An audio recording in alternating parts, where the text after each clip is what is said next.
Emotional pain is one of those invisible wounds that many of us carry around in silence. When someone says something hurtful, behaves in a way that shakes our trust, or simply ignores our presence when we expected their support, it doesn't bleed, but it burns.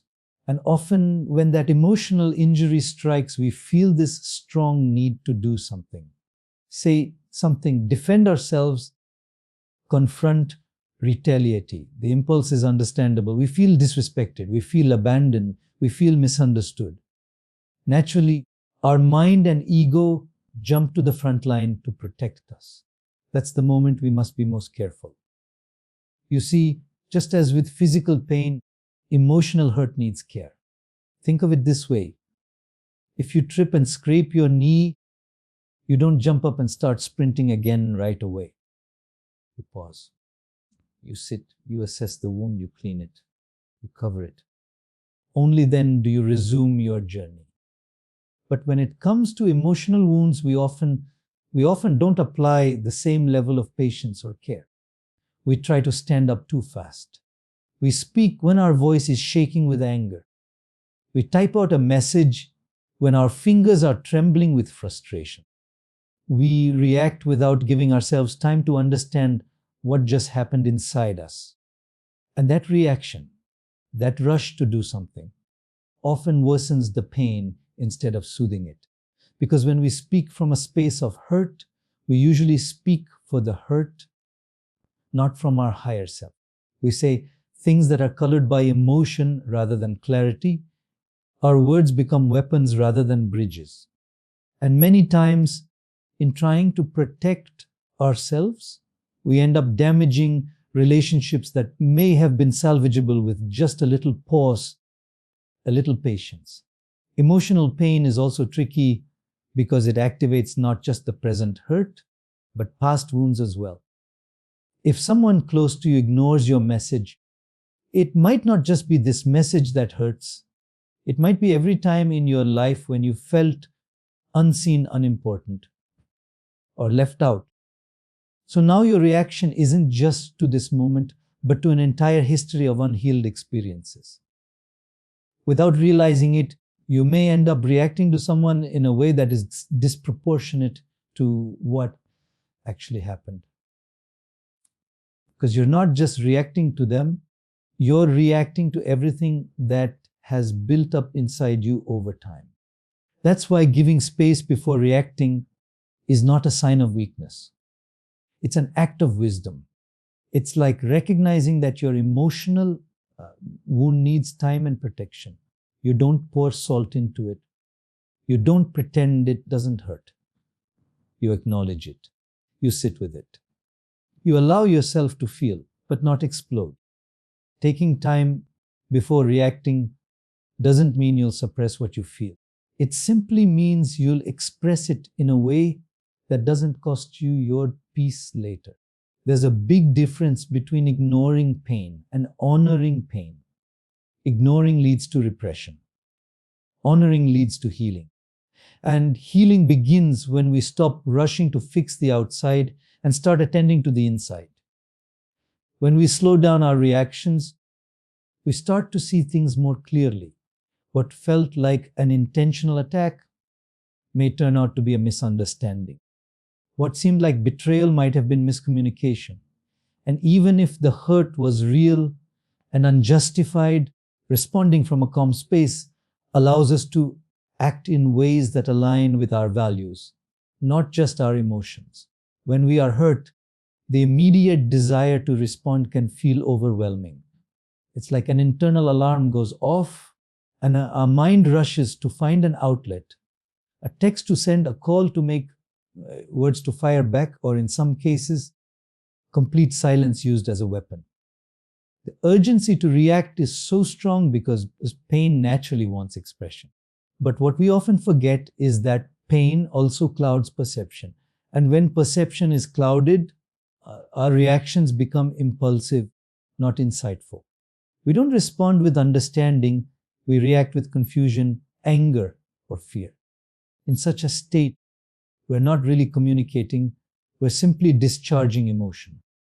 And more often than not, that emotional discharge creates more damage than healing. When emotions take control, clarity takes a back seat. It's like driving a car in a fog. You see shapes, you hear sounds, but you don't know exactly what's in front of you. Yet, imagine accelerating the car full speed in that fog. Would that be wise? Of course not. But that's exactly what we do when we rush to react while emotionally disturbed. We try to take control of a situation when we can't even see the full picture.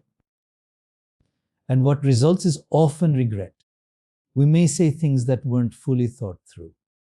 We may accuse without full evidence. We may close the door on someone we may have just needed space from temporarily.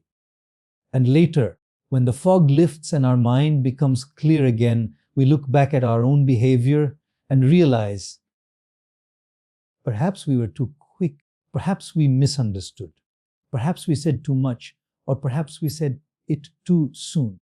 Reacting blindly doesn't just affect others, it impacts our inner peace. Because in that moment, when we lash out, we think we're relieving ourselves of pain, but really, we're just extending it. Our reaction might temporarily feel like release, but in the long run, it keeps us entangled in the cycle of hurt. It's like scratching an itch caused by a wound. It might feel good for a second, but you've just delayed the healing and deepened the injury. When we rush to react, we don't give our emotions a chance to settle. And we definitely don't give our mind a chance to process. And when we don't process, we project. We throw our pain at someone else, expecting that this will somehow make us feel better. But pain doesn't get lighter when we pass it around. It gets louder. The truth is, clarity rarely visits us when we are agitated. In moments of emotional intensity, our vision narrows. We stop seeing the nuance in situations. We forget to consider the other person's side. We lose access to our higher thinking. Even the most balanced individuals can make poor decisions when triggered. That's why wisdom doesn't lie in suppressing how we feel. It lies in delaying our reaction until we can feel clearly, until we can look at what happened and understand, not just react. This space between the hurt and the response is where maturity is built. It's where emotional intelligence grows. And it's where we gain the power to influence outcomes rather than destroy them. It's also important to recognize that not every hurt needs an immediate resolution. Sometimes the wisest choice is to do nothing, not out of weakness, but out of inner strength.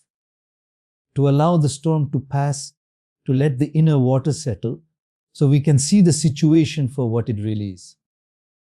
Because so often, what we think we're reacting to is only a fragment of the truth. We may not have all the facts. We may be operating on assumptions. We may be interpreting a silence as a rejection or a disagreement as disrespect. In that blurred emotional state, even a harmless word can feel like an attack. Even a delayed reply can feel like abandonment. And that's the danger of reacting too soon. We make decisions based on an incomplete version of reality. Time is often spoken of as a healer, a gentle force that helps wounds close and emotions settle. But time doesn't only heal, it also reveals. In the immediate aftermath of emotional pain, our vision is blurred, our judgment clouded, and our mind busy constructing narratives based on how we feel in that moment. The story we tell ourselves right after getting hurt is usually written by our pain, not by our perspective. But when time passes, when emotions calm down, something interesting happens. We start to see things we couldn't see before. We begin to understand not just what happened, but why it may have happened. We discover angles we missed, intentions we misread, and meanings we misunderstood. Time gently lifts the fog from our minds and allows us to view the situation from a wider lens. When we're hurt, everything feels personal. If someone doesn't return a call, we might immediately assume we're being ignored. If someone uses a harsh tone, we may think they've stopped valuing us. But time often exposes a different side. That same person who didn't call back might have been struggling with their own crisis. The one who snapped at us may have been under pressure we didn't know about. In the heat of the moment, we are so focused on our own pain that we cannot make room for the other person's reality. But give it some time, and we often find ourselves reconsidering the story we had so firmly believed. Not always, but often enough to realize that pain is not the most reliable narrator. There's also a transformation that happens within ourselves when time is allowed to do its work. When you sit with your pain instead of acting on it immediately, you begin to process not just the surface emotions, but the deeper layers beneath. Sometimes a comment that hurt us wasn't actually hurtful on its own. It poked at something already sensitive inside us. A person's behavior may not have been intended to insult us, but it triggered an old wound we haven't addressed yet. And unless we give ourselves time, we don't get the chance to understand our own emotional landscape. Without time, we stay at the surface, reacting to what's outside instead of exploring what's going on inside. Time also gives us access to empathy. Right after getting hurt, the last thing we want to do is understand the person who hurt us. But time softens the edges of pain. It doesn't erase the memory, but it reduces the intensity. And in that softened space, we can begin to see others not as villains in our story, but as flawed, complex, struggling human beings, just like us. That shift can be the key to moving forward without carrying bitterness. When we act too quickly, we often act without this softness, without this empathy, and we end up reinforcing pain instead of healing it. Another thing that time reveals is the weight of the moment. Not every hurt deserves the same level of response. What feels massive in the moment may shrink with time.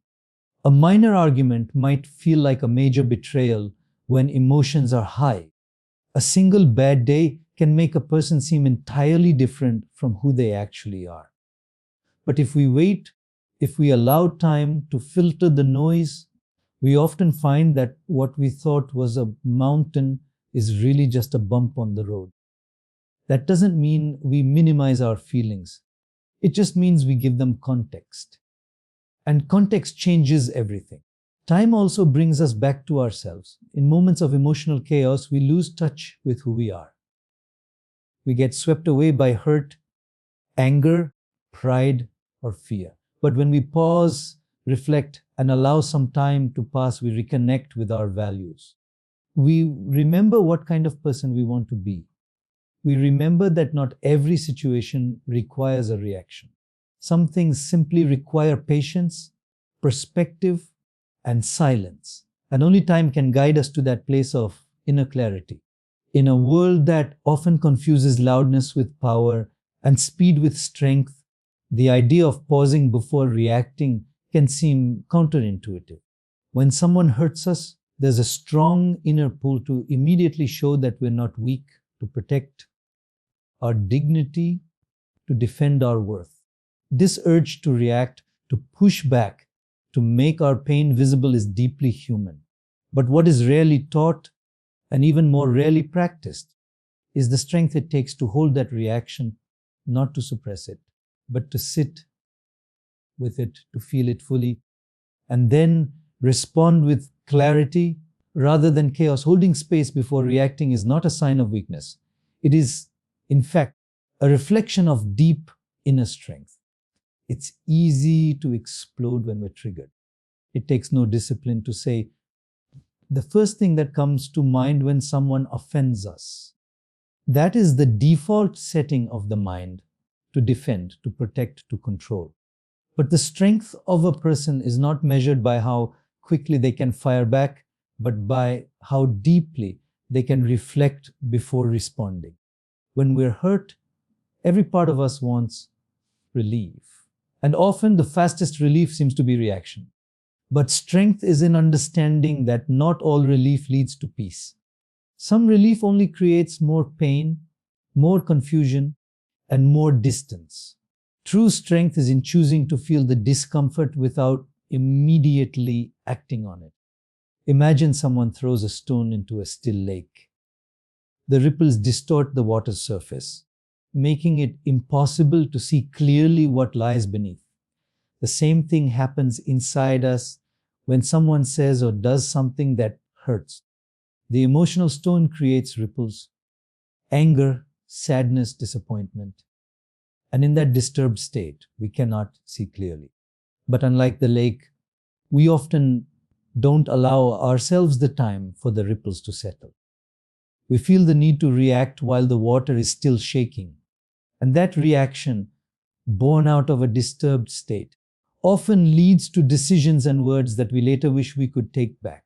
Holding space, that act of waiting, breathing, reflecting, gives those emotional ripples time to calm. And once they do, what we see within ourselves and in the situation is often very different. This kind of restraint doesn't come from fear or weakness. It comes from emotional maturity.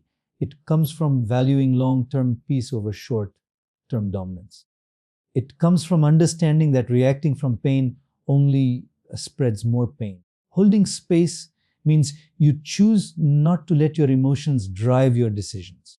It means you can carry your pain without transferring it to someone else. That takes immense strength. Because reacting is easy, reflection is hard.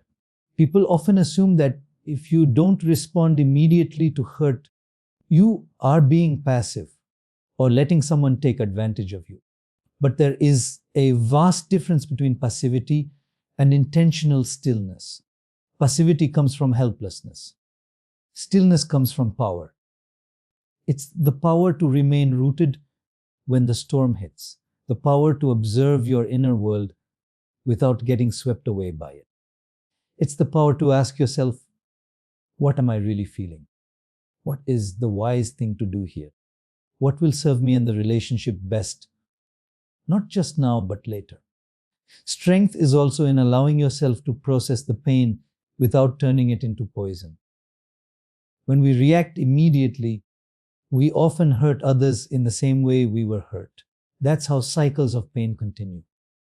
But when we pause, we allow for a break in that cycle. We create a space where healing becomes possible for us and maybe even for the person who hurt us. That doesn't mean you excuse harmful behavior or allow disrespect to continue. It simply means you choose to respond when your heart is clear, not when it's clouded by the immediate sting of the wound.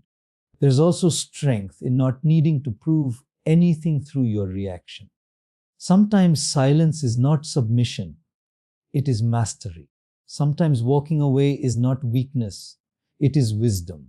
It takes more power to remain composed than to raise your voice. It takes more courage to be soft in a world that rewards sharpness. It takes more self-awareness to hold space than to fill it with noise. There's a subtle but powerful difference between reacting and responding, though both can look similar on the surface. One is impulsive, the other intentional. One is born from emotion, the other from awareness. One usually leads to regret, the other leads to resolution. Yet, in moments of emotional pain, this line often blurs. We think we're responding when in fact we're reacting. We confuse quickness for clarity and immediacy for intelligence. But the truth is, reacting is often the easiest thing to do, and responding is the wisest. Reacting comes from the part of us that feels threatened. It's a defense mechanism built into our biology, meant to protect us from harm. If you touch something hot, your hand instinctively pulls away. That's a physical reaction, useful and necessary. But emotional reactions work a little differently. When someone says something hurtful or behaves in a way that disappoints us, our inner defense mechanism gets triggered.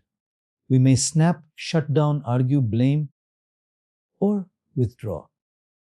Not because we've thought through the situation, but because we're trying to escape discomfort. And while that may be natural, it doesn't mean it's helpful. Because reacting from a place of pain often creates more pain, not less. Responding, on the other hand, requires us to pause. It requires us to first acknowledge what we're feeling, sit with it, and examine it. That pause may feel uncomfortable, even unnatural at times, especially when our ego is urging us to say something or do something right away. But that pause is where power lies. In that space between stimulus and response, there is a moment where we can choose the tone of our voice, the intention behind our words, the direction of the conversation, and even the nature of the relationship going forward. Responding is not about ignoring how we feel, it's about choosing how we express what we feel. Many people mistake responding for being passive or overly forgiving. But responding isn't about letting people walk over us. In fact, it's the exact opposite. When we respond, we are not being controlled by our emotions or by the actions of others. We are choosing to act in alignment with our values, rather than in reaction to someone else's behavior. That's real strength. It's far more powerful to speak from a place of inner balance than from emotional chaos. One of the reasons responding is so powerful is because it often leads to clarity, not just for us, but for the other person involved. A reaction says, "You hurt me, and now I will hurt you back." But a response says, "I'm hurt, and I want to understand why this happened." That shift in tone can completely change the direction of a conversation. It can transform conflict into connection and misunderstanding into mutual understanding. But it requires patience. It requires maturity. And it requires emotional discipline, the willingness to delay gratification in favor of long-term peace. This is especially important in close relationships where reacting impulsively can lead to lasting damage. Words spoken in anger can be taken back. Decisions made in frustration can leave permanent marks. But when we respond, when we take a moment to breathe, to reflect, to think, we give ourselves a chance to respond not just with emotion, but with wisdom. And that wisdom often reveals what's really going on beneath the surface. Maybe the hurt wasn't intentional. Maybe the tone wasn't meant to be sharp. Maybe there's something deeper going on in the other person's life that we weren't aware of. None of this can be seen clearly if we react in the heat of the moment. Responding is about slowing down the cycle of emotional reactivity that so many of us live in. It's about recognizing that not every action needs a counteraction and not every hurt requires retaliation. Sometimes the most powerful thing we can do is to stay still, observe, and choose our next step carefully. Because in that space of awareness, we reclaim our power, the power to decide what kind of person we want to be, even when we are hurt. Self-awareness is one of the most underrated yet deeply transformative qualities a person can cultivate, especially in the context of emotional pain and conflict. When we get hurt, the first instinct is often to look outward, to focus on the one who caused the pain, to analyze what they did wrong, to seek validation for how we feel. But rarely do we pause and turn the gaze inward to understand what's really happening inside us. That's where self-awareness comes in. It acts like a mirror, allowing us to not only recognize our emotional state, but to understand it, to trace it back, to explore its depth, and to respond in a way that reflects growth rather than just reaction. In relationships, whether personal or professional, the absence of self-awareness can lead to repeated patterns of conflict. We blame others for how we feel without examining why their actions triggered such a strong response. For example, if someone forgets something important to us, we might immediately feel unimportant, disrespected, or neglected. But if we take a step back, we might realize that the emotional intensity of our response is tied not just to that one moment, but to a deeper need, perhaps the need to feel seen, to feel valued, to feel prioritized. Without self-awareness, we lash out or withdraw. With self-awareness, we begin to recognize the root of our pain and communicate it with clarity rather than chaos. When we are self-aware, we understand that emotions are messengers, not enemies. Anger, sadness, jealousy, frustration, they are not inherently bad. They're signals asking us to pay attention to something inside us. But without self-awareness, we misread these signals. We treat them as commands. You're angry, so shout. You're sad, so isolate. You're hurt, so hurt back. But the moment we become aware of the emotion, name it, and hold space for it, something shifts. The emotion no longer controls us. We begin to navigate it with intentionality. That gap between feeling and action, that pause created by self-awareness, is where real transformation happens. In the context of being hurt, self-awareness helps us separate the story from the facts. It allows us to question the interpretations we attach to people's behavior. Someone being distant doesn't automatically mean they're disinterested. Someone disagreeing with us doesn't automatically mean they don't respect us. But if we are unaware of our emotional filters, we start projecting our insecurities onto others. And in doing so, we unintentionally damage relationships that could have been strengthened with just a bit of inner clarity. Self-awareness also helps us recognize our emotional tendencies. Some people explode when they're hurt. Others completely shut down. Some seek attention, others seek escape. These patterns are not inherently wrong, but they can become problematic when we remain unaware of them. When we know our default reactions, we can challenge them. We can ask ourselves, is this behavior serving me?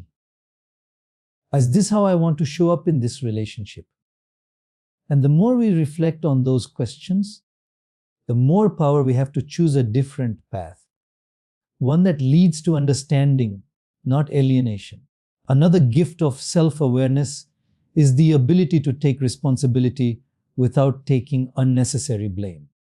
It's not about always thinking we are at fault. It's about being willing to own our part in any dynamic. Maybe the other person did hurt us, but did we communicate our boundaries clearly? Did we allow small frustrations to build up until they exploded? Did we enter the conversation already carrying the weight of past wounds? These are not questions of guilt, but of growth. The more aware we become of how we show up in situations, the more consciously we can shape the outcome. And perhaps one of the most beautiful aspects of self-awareness is how it impacts the way we relate to others. When we are aware of our own emotional complexity, we become more compassionate toward others. We start to realize that everyone is carrying something: fears, insecurities, past traumas, unmet needs. So instead of reacting with judgment, we begin to respond with curiosity. We ask, what might be going on in their world? What pain are they carrying that made them act this way? This shift from blame to understanding doesn't just de-escalate conflict, it deepens connection. Relationships built on this kind of emotional awareness are more resilient, more authentic, and more capable of healing even after hurt.